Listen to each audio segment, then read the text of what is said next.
Again, we have our fellows who stay until 5 p.m. So we run an after school program, and that's where we use the remedial pieces of Lumos. So we put our kids on so we have groups of no more than 4 kids with 1 tutor, and they go on the computer, and that's where they do all the remedial work, and they actually work online with the Lumos online products.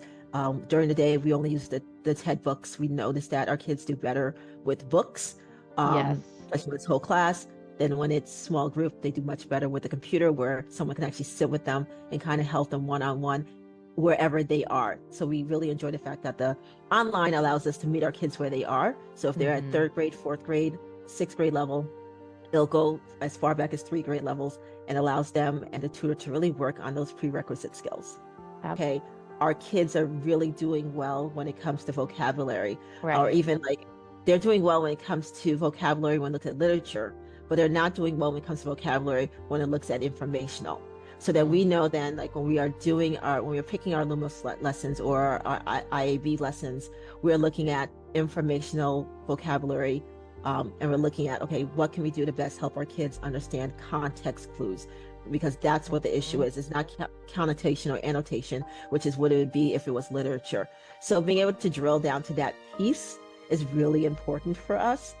We take our benchmarks in the fall. We run growth competitions throughout the year. So if we take our benchmark in the fall, our kids then are given a challenge to grow 10 points between their fall Lumos assessment and their winter Lumos assessment.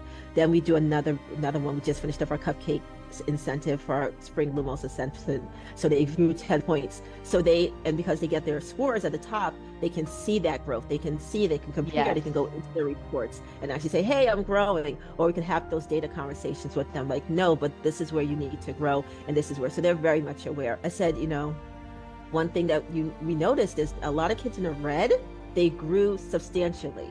So even if you may not see your yellow and your green, your kids' proficiency growing, those kids who are at the bottom, they have moved so much. So the work you're doing is making such a big difference. And that motivates our teachers to keep going.